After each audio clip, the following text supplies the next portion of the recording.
Johnny Bohmer. We're here at the Johnny Bohmer Proving Grounds, and I'm in this pretty bad Viper ACR-X, and we're gonna test the fire suppression system on this car.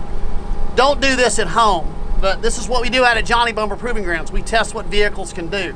So I'm gonna pull the engine bay first, and we're gonna see if we have an engine fire, what's gonna happen.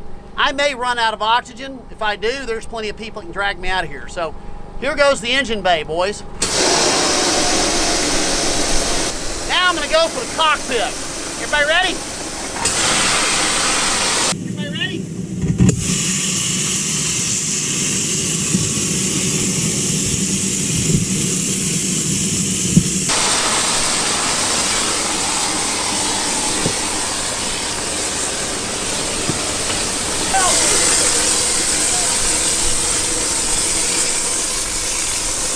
All right.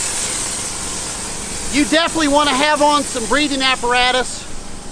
When you do that, if you're going about 250 miles an hour, because you're going to run out of air right there, but you're not going to burn up. So you could be, you know, not alive, but looking good instead of being burned up and not looking good. So thanks everybody. Have a great day. Yeah, no, it's rolling in dirt.